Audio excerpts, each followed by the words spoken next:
Students, next topic we are going to see that is asexual reproduction in multicellular organism. First is fragmentation. This type of asexual reproduction occurs in a multicellular organism. In this type of reproduction, the body of the parent organism breaks up into many fragments and each fragment starts to live as an independent new organism. This type of a reproduction occurs in algae like Spirogyra and sponge like Cycon. या asexual रिप्रोडक्शनमध्ये काय होतं, हे पहिलं म्हणजे तर multicellular ऑर्गॅनिझममध्ये होतं आणि ह्यामध्ये जे ऑर्गॅनिझम आहे त्यांचे तुकडे होतात आणि त्या तुकड्यांपासून एक इंडिपेंडंट न्यू ऑर्गॅनिझम तयार होतो.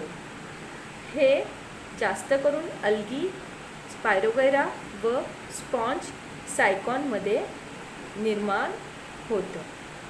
नेक्स्ट बघणार आहोत ते आहे रिजनरेशन. रिजनरेशन तर आपण आपल्या घरातच बघितलेलं आहे. म्हणजे जर आपल्या घरात एखादी पाल असेल आणि तिची जर शेपटी तुटली तर तिला परत दुसरी शेपटी येते, तर त्याला म्हटलं जातं रिजनरेशन. बघा, you may know that the wall result break up and discard some part of its tail in emergency.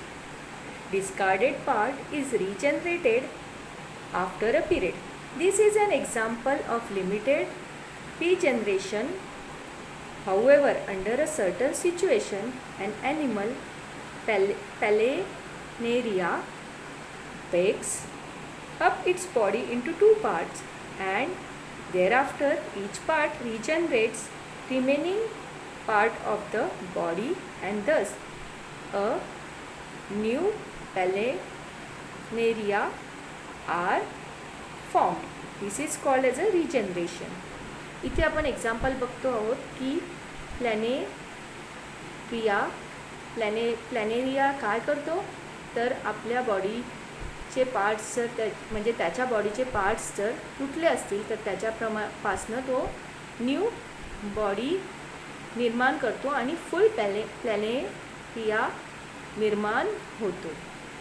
तुटलेल्या पार्टपासनं नवीन प्लॅनेरिया निर्माण होतो. नेक्स्ट आपण बघणार आहोत ते आहे budding. In case of hydra, under a favourable condition at specific part of it body and outgrowth is formed by repeated division of regenerative cells of a body wall. This outgrowth is called as a bud. हे बाहेर जे त्याला outgrowth आलेलं असतं त्याला काय बोललं जातं, बड. बड grows up progressively and finally forms a small hydra. Dermal layer and digestive cavity of the budding hydra are in continuity with those of parent hydra. Parent hydra supplies nutrition to the budding hydra. Parent hydra जे budding hydra आहे त्याला nutrition supply करतो. Budding hydra separates from the parent hydra and starts to lead a independent life when it grows up and becomes able to lead a independent life. तो नंतर स्वतःचं स्वतंत्र life जगायला सुरुवात करतो जेव्हा तो थोडा ग्रो होतो, मोठा होतो. नेक्स्ट आपण बघणार आहोत vegetative propagation. Reproduction in plants with the help of a vegetative parts like root, stem, leaf and buds is called as a vegetative reproduction. Vegetative रिप्रोडक्शनसुद्धा आपण आपल्या घरी बघितलेलं आहे. ते म्हणजे जर बटाटे असतील तर त्यांना जे डोळे येतात त्याच्यापासनं नवीन बटाट्याचं झाड निर्माण होतं. Vegetative propagation in potato is formed with the help of eyes present on the tuber, whereas in Bryophyllum it is performed with the help of buds present on the leaf margin. पण ब्रायोफायलममध्ये मात्र ज्याचे लीफचे जे margin आहेत त्याच्यामधूनच नवीन झाड निर्माण व्हायला सुरुवात होते. In case of the plants like sugarcane and grasses, vegetative propagation occurs with the help of a bud present on the nodes.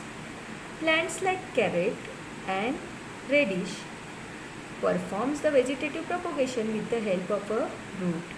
आता आपण इथे बघा सगळे डायग्राम बघणार आहोत.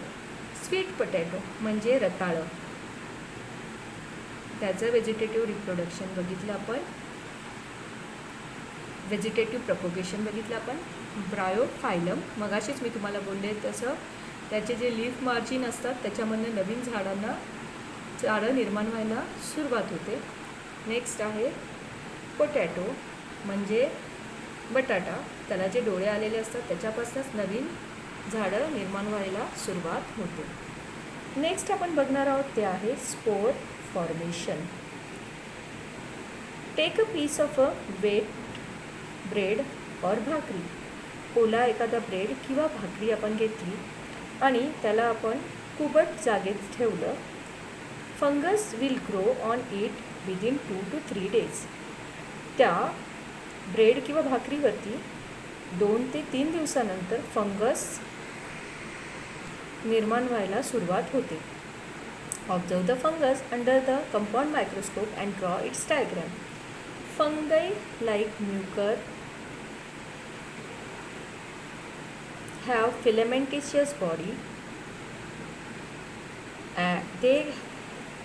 They have sporangia. Once the spores are formed, sporangia burst and the spores are released.